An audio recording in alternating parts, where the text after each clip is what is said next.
tentang konsep kurikulum pendidikan agama Islam.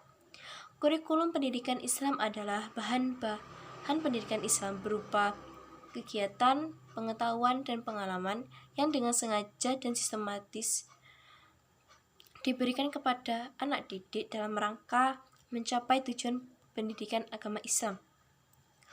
Kurikulum pendidikan Islam bertujuan untuk menanamkan kepercayaan dan pemikiran dan hati generasi muda, pemulihan akhlak, dan membangun jiwa rohani. Selain itu, kurikulum pendidikan Islam juga bertujuan untuk memperoleh pengetahuan secara kontinu, gabungan pengetahuan dan kerja, kepercayaan dan akhlak, serta penerapan amalan teori dalam hidup. Selanjutnya yaitu metode kurikulum pendidikan Islam. Kurikulum pendidikan agama Islam, metodenya harus memiliki sebuah landasan. Dan di sini kurikulum pendidikan agama Islam haruslah memiliki dua landasan. Yang pertama yaitu landasan motivasional, yaitu pemukaan sifat individu peserta didik untuk menerima ajaran agamanya sekaligus bertanggung jawab terhadap pengalamannya dalam kehidupan sehari-hari. Sedangkan landasan yang kedua adalah landasan moral, yaitu tertanamnya nilai keagamaan dan keyakinan peserta didik sehingga perbuatannya selalu mengacu pada isi jiwa dan semangat akhlakul karimah. Selanjutnya yaitu materi kurikulum pendidikan agama Islam. Kurikulum pendidikan agama Islam awal mulanya memiliki materi pokok, yaitu tentang akidah atau yang biasa kita sebut dengan keimanan, syariah atau keislaman, serta akhlak atau ihsan. Namun seiringnya berjalannya waktu, tiga komponen tersebut akhirnya dipecah belah menjadi cabang-cabang seperti akidah, akhlak, fikih, tasawuf, tarikh, dan lain-lain. Materi kurikulum pendidikan Islam haruslah mempertimbangkan 5 prinsip. Yang pertama yaitu mata pelajaran ditujukan untuk mendidik rohani atau hati.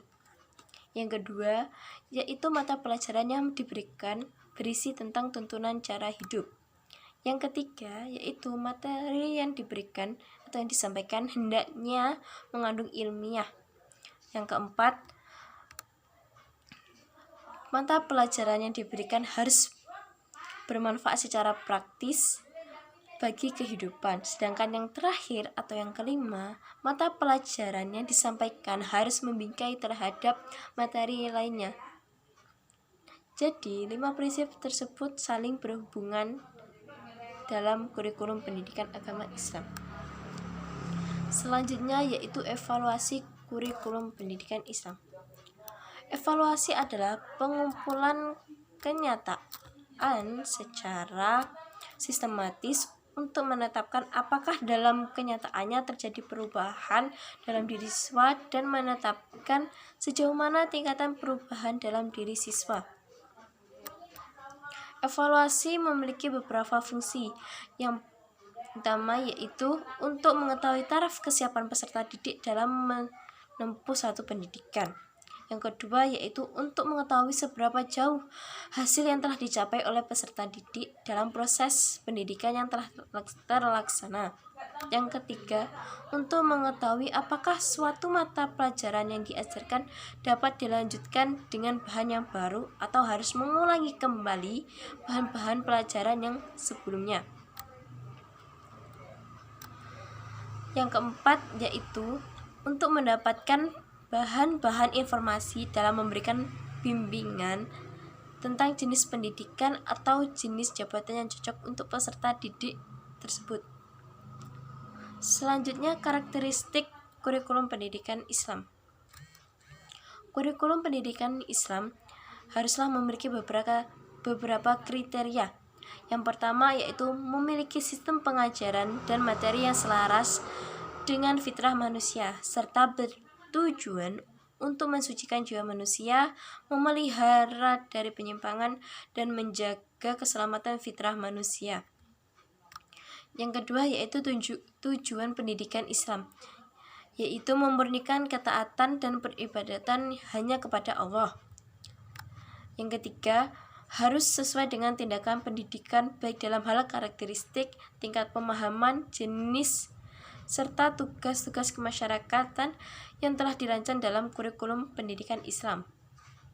Yang keempat, memperhatikan tujuan-tujuan masyarakat yang realistis, menyangkut kehidupan dan bertitik tolak dari keislaman ideal. Yang kelima, tidak bertentangan dengan konsep dan ajaran Islam, melainkan harus memahami konsep ajaran Islam yang selama ini belum tergali makna dan sumber kebenarannya. Selanjutnya, saya juga akan menjelaskan tentang hasil dari makalah yang telah saya dan teman-teman berikan pada semester kali ini.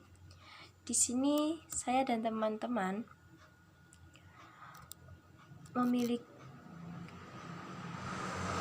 terdapat pembahasan tentang telaah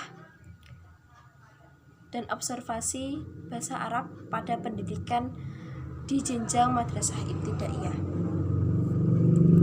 Pendidikan bahasa Arab sangatlah penting bagi pendidikan di madrasah atau pendidikan Islam sekarang ini. Mengapa? Karena bahasa Arab merupakan salah satu bahasa kalamullah yang sehingga wajib kita ketahui, kita pelajari agar kita dapat mengerti tentang bacaan kalamullah, serta kita bisa mengetahui bagaimana bahasa Arab itu menjadi bahasa internasional antara agama Islam di dunia. Materi pendidikan agama Islam di madrasah ibtidaiyah meliputi 5 mata pelajaran yang dipecah, yaitu Quran hadis, fikih, akidah akhlak, serta sejarah kebudayaan Islam, dan tak lupa juga pendidikan bahasa Arab. Dalam penyampaian pembelajaran pendidikan agama Islam, kita dapat menggunakan berbagai metode yang telah kita pelajari. Contohnya metode ceramah, metode diskusi, metode tugas belajar atau kelompok, serta metode demonstrasi. Dan tak lupa juga metode tanya jawab, sehingga jika ada bagian atau isi dari materi yang kurang paham, sehingga kita dapat bertanya kepada guru atau pendidik, sehingga kita dapat mengetahui pembahasan yang belum kita ketahui dengan lebih baik dan secara lebih rinci.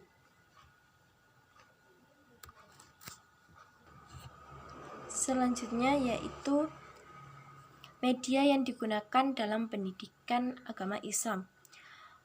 Media yang digunakan dalam pendidikan Islam tentu memiliki beberapa media, yaitu media audio, media visual, media cetak, dan media lainnya. Media audio di sini kita dapat mendengarkan dari suara pendidik tentang materi yang telah disampaikan. Sedangkan media cetak itu seperti buku yang dimana terdapat materi-materi tiap pendidikan agama Islam yang diberi tentang yang telah disesuaikan dengan kurikulum yang telah ditetapkan. Selain itu juga ada media visual atau audio visual, di mana kita bisa mempelajari pendidikan agama dengan kita melihat seperti apa yang dimaksud dari materi yang telah disampaikan oleh pendidik. Apabila kita belum mengetahui seperti apa contoh dari salah satu inti materi tersebut.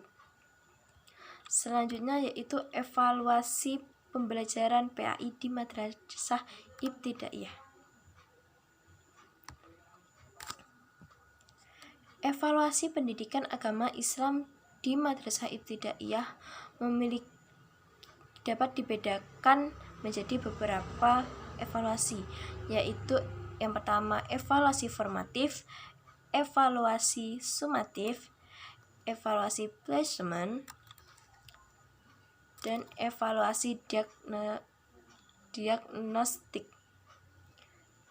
Sekian yang saya dapat sampaikan, kurang lebihnya mohon maaf apabila ada tutur kata yang kurang berkenan.